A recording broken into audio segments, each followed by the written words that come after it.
요즘 세상이 너무나도 혼란합니다. 우크라이나 전쟁이 계속되는 중에 이스라엘 하마스 전쟁이 발발한 지 한 달이 되어가고 있습니다.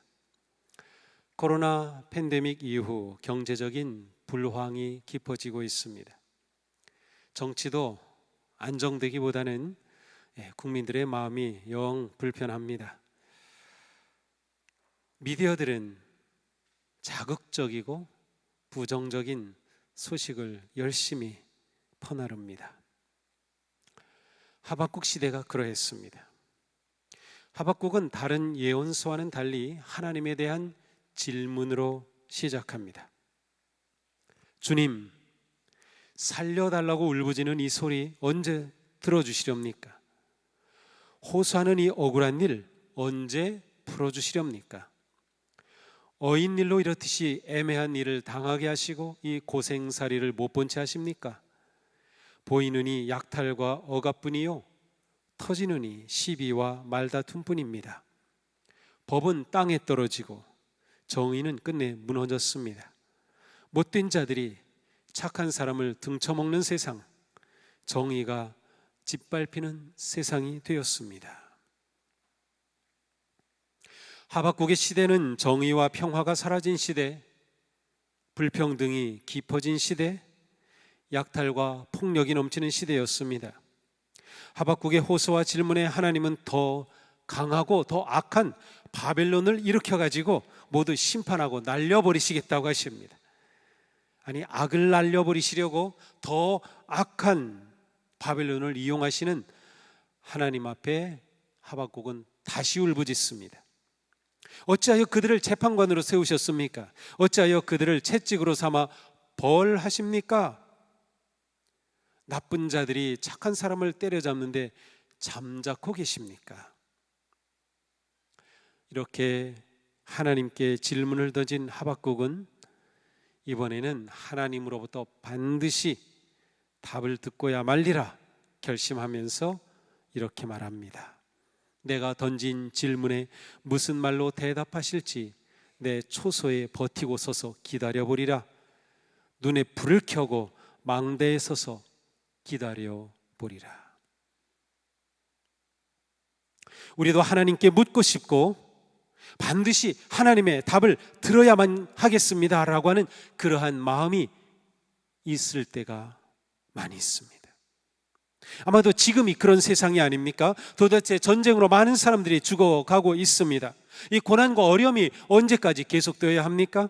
경제적인 침체와 아픔이 계속되고 있습니다. 언제까지 계속되어야 합니까? 하박국이 하나님께 물은 것은 잘한 건가요? 못한 건가요? 잘한 일입니다. 고난과 폭력과 절망과 아픔의 세상과 현실 속에서 믿음의 사람이 할 일은 하나님께 묻는 것이기 때문입니다. 거룩한 믿음의 길을 걷는 성도는 하나님께 답을 구하며 울부짖습니다. 진실한 신앙의 삶은 질문하는 신앙입니다. 오늘 우리는 감사절 예배를 드립니다. 하지만 혹시 감사할 마음이 전혀 없으신 것은 아닌가요? 뭐를 감사한다는 거야? 내 삶이 지금 이런데 뭘 감사해? 그렇다면 하나님께 물으십시오. 감사할 마음이 없을 때 하나님께 물으십시오. 세상이 어두운데, 세상이 불의한데, 세상이 불안한데, 포악한 권력이 난무하며 정의가 짓밟히고 두려움이 몰려오는데 우리는 어찌 가만히 있을 수 있겠어요? 하나님께 묻는 겁니다. 하박국은 위기와 고난의 때에 감사할 수 없을 때 하나님께 질문하고 하나님을 구해야 한다는 것을 우리에게 보여줍니다. 믿음과 현실이 갈등하고 대립할 때 우리는 하나님을 더욱 의지하고 찾아야 합니다. 하나님이 다스리시는 온전한 하나님의 나라가 이루어지기까지 믿음과 현실은 항상 갈등할 것입니다. 그리스도인은 언제나 경계선에 서 있습니다. 그리스도인은 언제나 무엇과 무엇 사이에 있는 존재입니다. 우리는 믿음과 현실 경계선에 있습니다. 우리는 하나님의 약속과 성취 사이에 있습니다. 공의와 불의 사이에 있습니다. 사랑과 미움 사이에서 살아갑니다. 우리는 이 사이에 있기 때문에 갈등하고 시련이 있고 도전을 피할 수 없는 겁니다. 이때 우리는 세상의 고난과 아픔과 상처를 외면하는 것이 아니라 하나님께 묻는 겁니다. 왜? 하나님의 도우심을 구하기 때문이죠. 이렇게 묻는 하박국에게 하나님께서 드디어 말씀하셨어요. 의인은 그의 믿음으로 말미암아 살리라. 이 말씀을 사도 바울이 똑같이 사용합니다. 로마서 1장 17절에 보면 복음의 진리를 논하면서 사도 바울은 오직 의인은 믿음으로 말미암아 살리라고 선언하였습니다. 종교 개혁의 기치를 걸었던 마르틴 루터는 이 말씀에서 하나님의 놀라운 구원의 진리를 깨닫고 이 말씀을 종교 개혁의 발판으로 삼았습니다. 하박국은 신앙과 현실의 경계선에서 품었던 갈등과 의문을 이 말씀으로 풀어갈 수 있었습니다. 하박국은 이 믿음으로 문제와 위기를 마주합니다. 하박국에서 말씀하는 믿음, 그것은 하나님에 대한 온전한 신뢰입니다. 하나님에 대한 온전한 신뢰. 참된 믿음은 비록 이해할 수 없는 상황이 펼쳐지고 고난과 역경과 실패와 아픔이 가득하고 불의와 죄악이 넘쳐나도 오직 여호와 하나님께서 세상을 주관하시며 하나님은 세상을 통치하시는 주님이심을 확신하고 고백하는 것입니다. 비록 우리가 온전히 이해할 수는 없어도 하나님은 거룩하고 유일하시며 온전한 분이심을 신뢰하는 것입니다. 폭력과 전쟁과 불의와 고통이 넘쳐도 하나님의 정의와 공평과 평화가 온 세상에 가득할 그날이 올 것을 믿는 것입니다. 지금과 같이 혼란하고 두려운 세상에서 우리가 가져야 할 믿음이 바로 이것입니다. 우리의 믿음은 부조리한 현실 앞에서도 좌절하지 않고 하나님의 때를 기다리며 의연하게 살아가는 태도입니다. 의인은 바로 이런 믿음으로 현실을 헤쳐나가며 승리를 향해 나아갑니다. 하나님은 하박국에게 승리의 영광을 보여주셨어요. 바다에 물이 가득하듯이 주의 영광을 아는 지식이 땅 위에 가득할 것이다. 하나님의 통치가 온전히 이루어질 때 땅 위에서 하나님의 영광을 모르는 사람이 없게 될 것이라는 말씀이에요. 정의로운 세상, 평화의 나라가 다가온다는 말씀입니다. 하박국은 하나님의 말씀을 받았을 때 믿음으로 승리의 영광을 바라볼 수 있었습니다. 또한 그 영광을 바라보며 현실을 이겨낼 수 있었습니다. 사랑하는 성도 여러분, 만물의 창조주시며 세상을 다스리시는 하나님은 우리의 주님이십니다. 하나님이 다스리시는 하나님의 나라는 반드시 이루어질 것입니다. 우리가 할 일은 고난 중에도 오직 하나님을 신뢰하고 믿음으로 영광의 그날을 꿈꾸며 주님을 의지하는 것입니다. 하박국은 하나님이 세우신 예언자였지만 평안함, 건강, 풍요로움, 정의로운 삶과는 너무나도 동떨어진 상황에 처해 있었습니다. 그는 역경과 궁핍함에 시달렸습니다. 혼란과 갈등과 폭력의 세상을 온몸으로 겪어야 했습니다. 그러나 그는 좌절하지 않고 하나님께 질문하며 설명을 요구하였고, 이렇게 시작된 하박국에게 하나님께서는 의인은 믿음으로 살리라는 말씀을 주셨고, 이 말씀을 받은 후에 하박국은 완전히 반전되었습니다. 어떻게 반전됐을까요? 같이 읽어보겠습니다.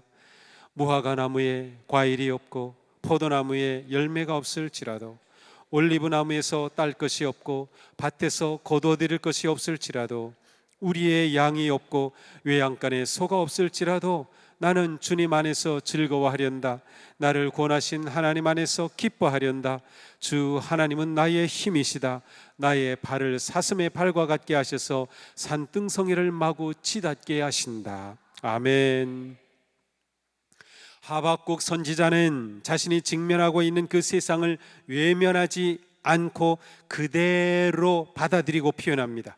무화과나무에 과일이 없습니다. 포도나무에 열매가 없습니다.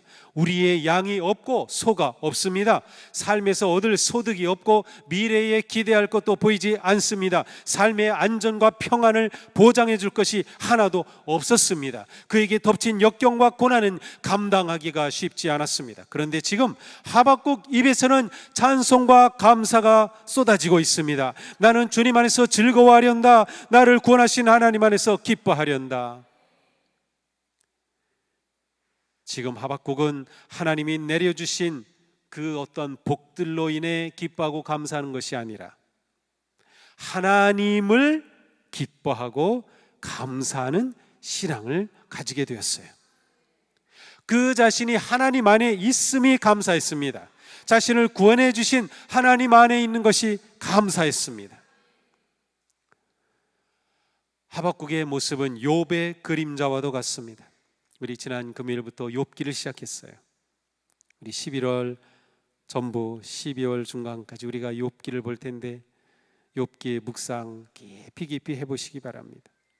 욥은 자신이 왜 고난을 겪어야 했는지 하나님의 설명을 듣기를 원했고 울부짖고 물었습니다. 그러나 욥은 끝내 그 이유를 알지 못했습니다. 하지만 욥은 오히려 하나님께 묻고 씨름하는 사이 하나님을 만났습니다. 그의 눈이 열렸습니다. 내가 죽게 대하여 귀로 듣기만 하였사오나 이제는 눈으로 주를 배움나이다. 그러므로 내가 스스로 거두어드리고 티끌과 제 가운데에서 회개하나이다. 욥은 고난 중에 자신의 무지함을 깨닫고 크고 위대하신 하나님을 배움는 새로운 존재가 되었습니다. 하박국이 겪은 현실과 문제는 하박국서가 끝날 때까지도 해결이 안 됐습니다. 그대로였어요. 변하지 않았습니다. 고난은 계속되었습니다. 경제적 파탄 회복되지 않았습니다. 그런데 변한 것이 하나 있었습니다. 바로 하박국 자신이었어요. 세상과 상황이 바뀌지 않았지만 하나님과의 관계가 깊어졌습니다. 새로운 차원에서 하나님을 발견했습니다. 하나님의 말씀을 받았을 때 하박국의 생각이 변화하였습니다. 세상을 보는 새로운 눈이 열렸습니다. 그의 믿음은 성숙하였고 깊어졌습니다. 하나님을 새롭게 만나는 순간 그가 가졌던 모든 질문은 사라졌습니다. 질문할 필요조차 없었습니다. 그는 하나님 안에서 자신을 발견했기 때문입니다. 감사할 마음이 없다면 그냥 하나님 안에 머무르십시오. 하나님 안에 머물면 어느 순간인가 하박국의 노래를 부르고 싶어질 것입니다. 나는 주님 안에서 즐거워하고 나를 구원하신 하나님 안에서 기뻐 뛰련다. 주님은 나의 힘이시다. 하박국은 하나님이 내려주시는 그 무엇으로 인해 기뻐한 것이 아니라 구원의 하나님 그분을 기뻐하고 그분을 즐거워하며 그분으로 인해 감사할 수 있었습니다.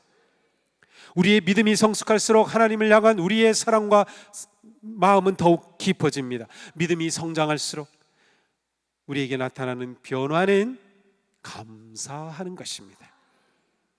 우리의 믿음의 깊이와 넓이는 감사하는 만큼입니다. 그것이 우리의 믿음의 크기입니다. 우리가 하나님께 드릴 최고의 삶은 사랑으로 감사의 제사를 드리는 것이에요. 우리의 믿음이 깊어질 때 우리의 기도에 감사가 가득하고 예배에 감사가 가득하고 찬양에 감사가 가득할 것입니다. 하박국은 감사의 근거가 무엇인지를 보여줍니다. 하박국은 하나님의 구원으로 인해 감사했습니다. 구원의 하나님 안에 거함이 감사의 이유였습니다. 감사는 믿음입니다. 믿음으로 감사하는 거예요. 성도의 감사는 믿음에서 오는 감사이며 구원의 은혜에 대한 거룩한 응답입니다. 오늘 감사절에 우리가 감사할 이유들은 어떤 것이 있습니까? 중요한 것은 우리가 하나님의 은혜로 구원을 받은 그리스도인이라고 하는 것입니다. 자신이 구원받은 존재임을 기억하십시오. 하나님의 은혜를 입은 복된 존재임을 기억하십시오. 우리에게는 참 생명의 빛이 있음을 감사하십시오. 세상은 여전히 혼란스럽고 여전히 고통과 질병과 두려움과 불경기가 우리를 괴롭혀도 우리는 믿음이 있다면 감사할 수 있습니다. 우리는 찬양할 수 있습니다. 우리는 기뻐할 수 있습니다. 우리에게는 구원의 믿음이 있기 때문입니다. 우리가 믿음으로 감사할 때 상황을 이깁니다. 사도 바울의 말씀입니다. 여러분은 그분 안에 뿌리를 받고 세우심을 입어서 가르침을 받은 대로 믿음을 굳게 하여 감사의 마음이 넘치게 하십시오. 우리를 향한 하나님의 선한 뜻이 있음을 신뢰하십시오. 그리스도 예수 안에서 우리를 구속하신 하나님은 우리가 온전히 그 구원을 이루도록 역사하심을 신뢰하십시오. 비록 내가 지금 눈으로 볼 수만 없을 뿐 하나님은 어떤 상황에서도 나를 사랑하시며 하나님은 그 어떤 상황보다 크신 분이심을 믿고 신뢰하십시오. 그 믿음에서 감사가 솟아나옵니다. 시편 136편은 26절까지 있어요. 그런데 매 절마다 똑같은 말씀이 반복됩니다. 여호와께 감사하라. 그는 선하시며 그 인자심이 영원하미로다. 여호와께 감사하라. 여호와께 감사하라. 26번 매 구절마다 반복해요. 100절까지 썼다면 100절까지도 반복했을 겁니다. 감사가 계속 넘쳐난 거죠. 이 시인이 감사한 근거가 무엇입니까? 하나님의 선하심과 인자하심입니다.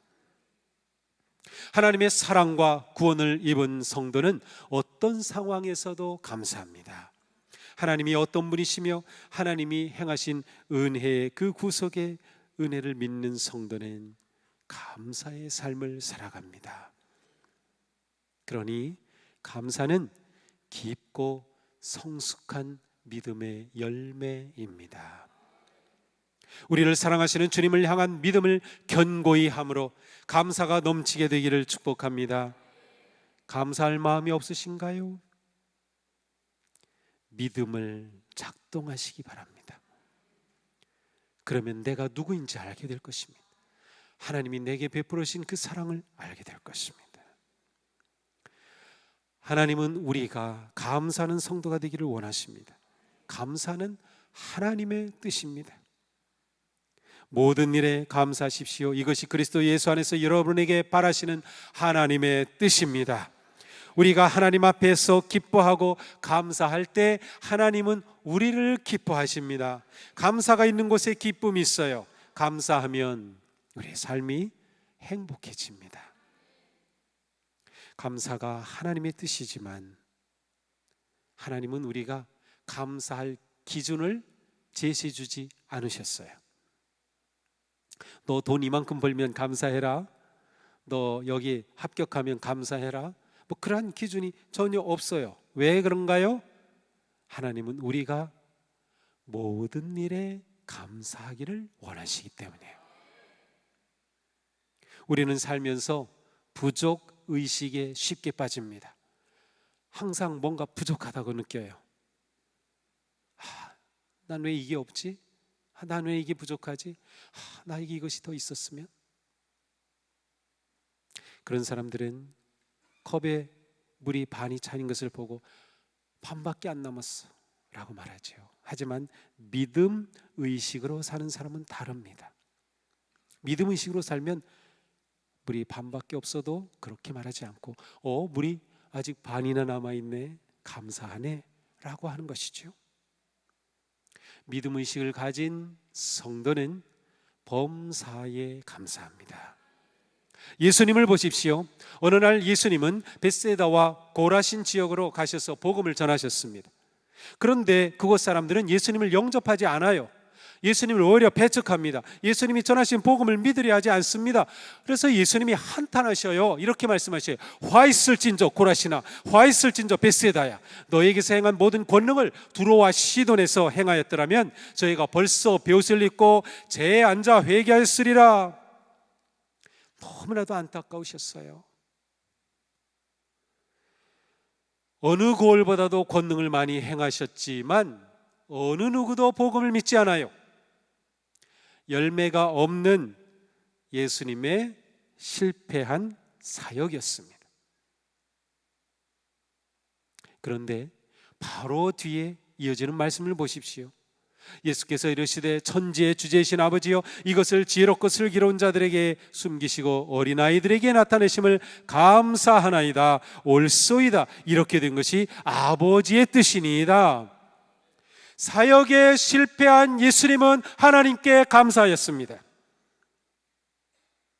실패 안에 숨은 하나님의 뜻을 보셨습니다. 어떤 상황에서도 감사하실 수 있는 마음이셨습니다. 예수님은 환경과 상황의 지배를 받지 않으셨어요. 오히려 감사함으로 상황을 넘어 하나님의 뜻을 찾으셨습니다. 우리는 범사에 감사할 때 상황을 넘어설 수 있습니다.